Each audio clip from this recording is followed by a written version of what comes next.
Es la tercera oportunidad que tengo el honor de referirme a este drama universal en la Comisión Permanente.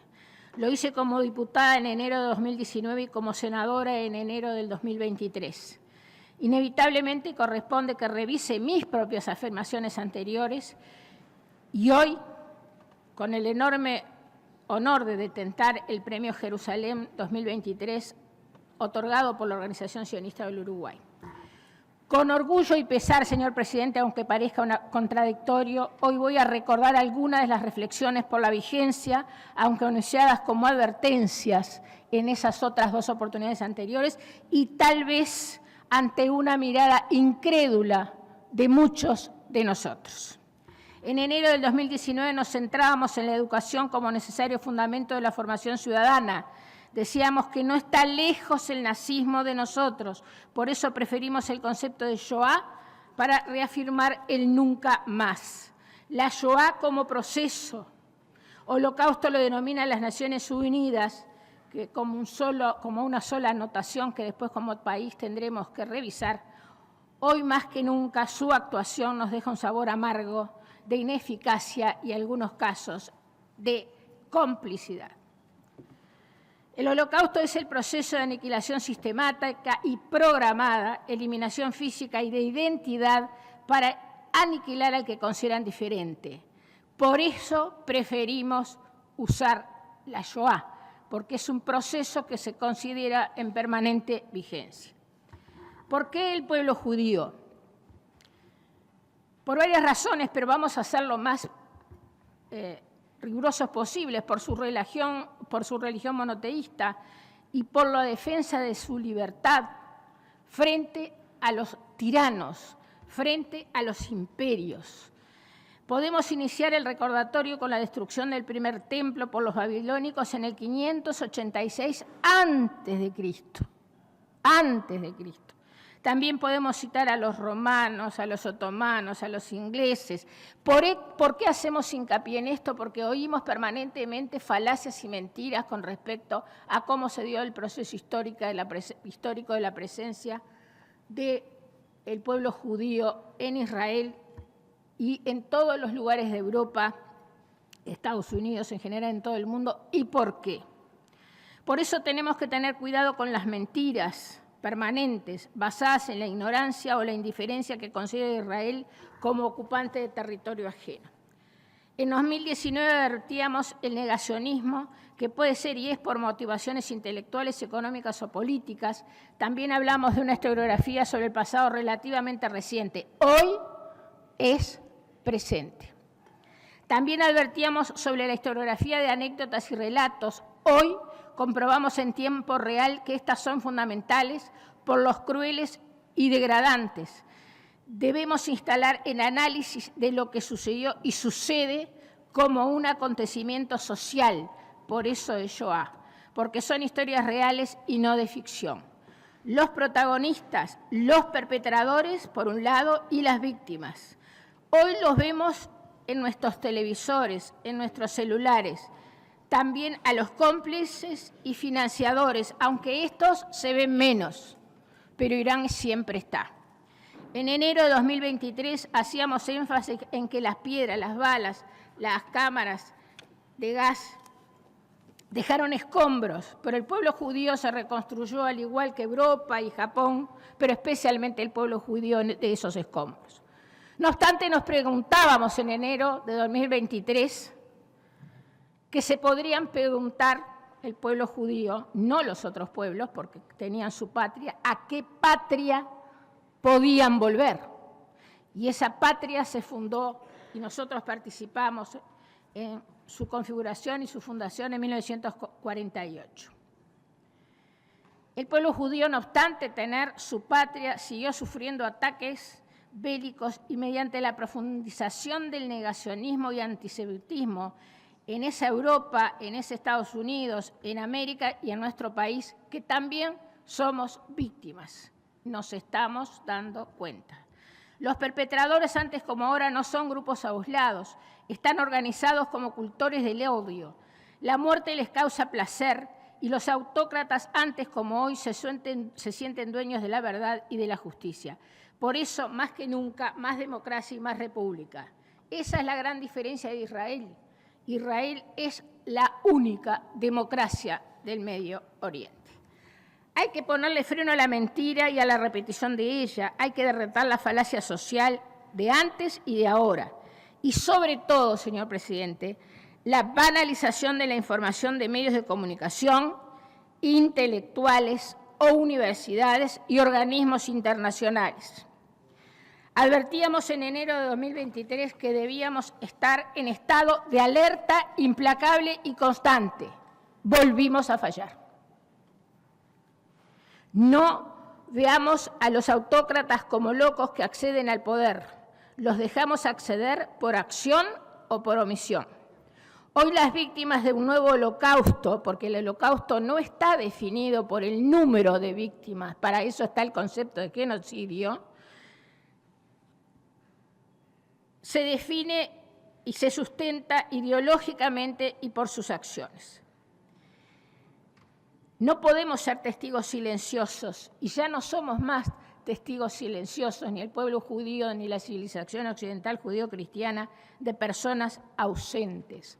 Hoy convivimos con las víctimas, están con nosotros, con sus vivencias, con su sufrimiento, en nuestros hogares. Hoy como ayer los perpetradores fueron y son vaciados de sentimientos, pero actuaron con sensación de placer. En el Holocausto, 80 años de la liberación de Auschwitz, vimos solamente a las víctimas sobrevivientes, si podemos decir víctimas sobrevivientes. No solamente con placer, señor presidente, y tal vez hoy más que antes, o por lo menos hoy se hace más evidente, con alegría, con criterio de victoria, aunque solo decirlo resulte obsceno. El tiempo no me permite leer toda la entrevista realizada por el medio de comunicación Infobae en diciembre del año pasado, perdón por la pronunciación, al doctor Ricardo Nachman, argentino-israelí, que vive en Israel desde 1992 y es director nacional de Medicina Forense de Israel, dependiente del Ministerio de Salud. Actuó en el reconocimiento de las víctimas del tsunami del 2004 en Tailandia, en el terremoto de Haití en 2010. No es necesario saber la experiencia que tiene o recalcarla, todos nos imaginamos. Actuó en más de 50 víctimas en el pogrom, porque fue un pogrom, otro más, del 7 de octubre del 23. Él dice, entre lágrimas, nunca había visto tanto horror, tanta crueldad, la representación de lo diabólico, daños indescriptibles, mutilaciones y cremaciones en vida, incluso de bebés. Tuvieron que analizar más de 8.000 muestras por los cuerpos deshechos. Se presenció y se vio y se aceptó, y por eso hay que decirlo, y por eso lo decimos hoy, porque cuántas cosas no vimos, cuántas cosas no presenciamos en el Holocausto y con la liberación de Auschwitz hace 80 años. Niños filmando, obligándolos a ver cómo mataban a sus padres. Se resume en una imagen que él tuvo que decirlo entre lágrimas otra vez. Nunca había visto una madre atada con alambre a su hijo, quemados vivos. Por eso cuando vemos en las películas de horror del Holocausto y de todo lo que se pasó en los campos de concentración, es como volver a ver todo en directo y de una manera mucho más de vivencia.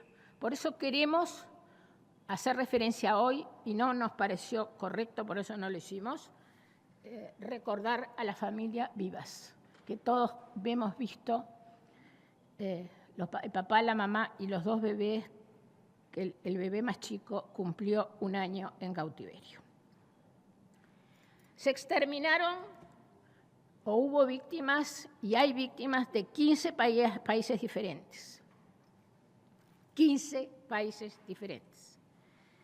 Empezamos a entender lo que jamás tiene preparado para el mundo, es un mensaje para el mundo. Y queremos hacer referencia acá y volvemos a la guerra contra el nazismo, los muertos en Gaza. En las guerras siempre mueren inocentes. No hubiera habido ningún muerto si no se hubiera producido el 7 de octubre. No sabemos exactamente cuántos muertos hubo, hay que tener cuidado. Hoy lo decía la senadora Lasso con respecto al tema anterior, que tenemos que tener cuidado con los datos y no compartir muchas mentiras. Pero sí que hay muchas víctimas inocentes. También nos preocupan los palestinos. Sería como culpar a los aliados cuando se habla de 40.000 víctimas palestinas, sería como culpar a los aliados, a los 45 millones de muertos o a los 90 millones de víctimas por derrotar al nazismo. Lamentablemente hay que detener al tirano. La Shoah, el Holocausto, la conmemoración de hoy por los 80 años de la liberación de Auschwitz, es el mejor recordatorio y advertencia, pero ahora con certezas que estos hechos se repiten con la misma metodología. No podemos ser reduccionistas con el número.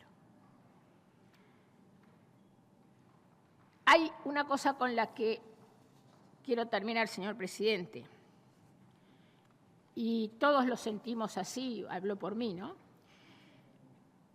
Y el pueblo judío lo siente así, y creo que todos los que somos ciudadanos de la Europa occidental y cristiana, además de insistir en la república y en la democracia, no podemos actuar más a la defensiva.